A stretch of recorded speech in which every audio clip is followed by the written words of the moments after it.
So during the financial meltdown of 2008, when markets were crashing and homes were foreclosing, What the heck? the financial clients of Bridgewater and Associates were chilling due to the predictions of investor Ray Dalio. Predictions like this is why Bridgewater and Associates was ranked as one of the top 5 most influential companies, managing over $160 billion in assets.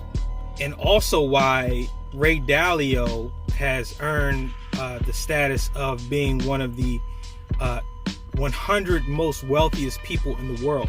So as somebody who's trying to get their financial weight up, I had to pick up his book. I got a lot of respect for Ray Dalio, and I want to give you my review of his book. This is my review of Ray Dalio's principles.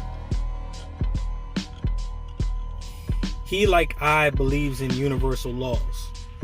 He also believes that you can learn these universal laws by observing nature.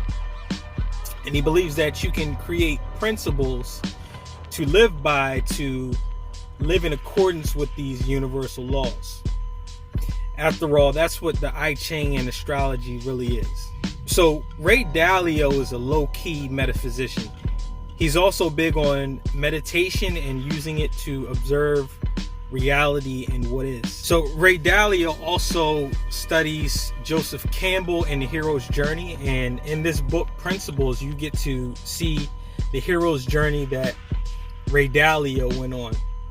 His descent or abyss or water element came in the form of a public embarrassment, where in 1982 he arrogantly predicted or made predictions about a depression that never came.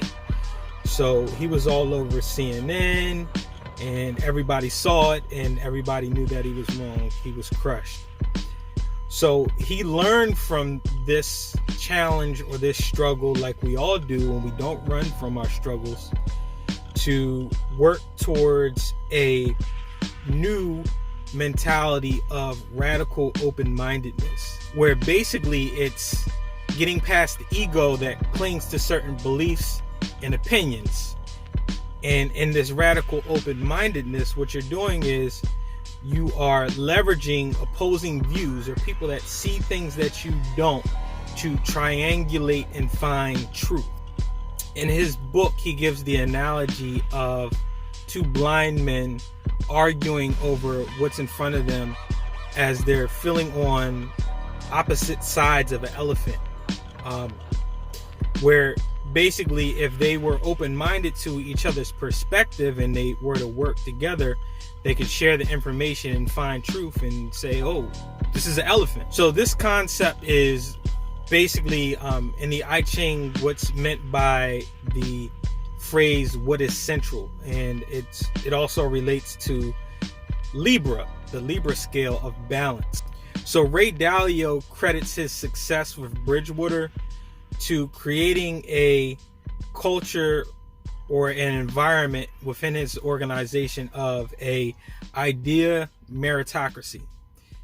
A idea meritocracy is where in decision making the best ideas win. The best ideas are picked based upon the quantity and quality of the data that you have, as opposed to the positions of power, as opposed to a boss picking it or something like that. So to do this at Bridgewater, Ray Dalio built this with principles of radical truth and transparency. And if you've ever read Trust Factor by Paul Zak, then you get the neurochemical power behind this. I would love to see Paul Zak go to Bridgewater and do an experiment on all the employees there. So this book will teach you a lot about investing. It'll teach you a lot about business, but overall it's a philosophical book.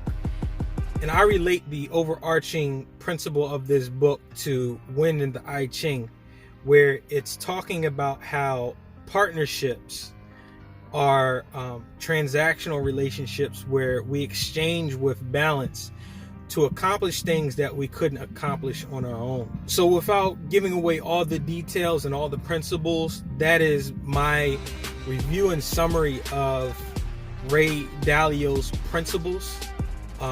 Go pick it up.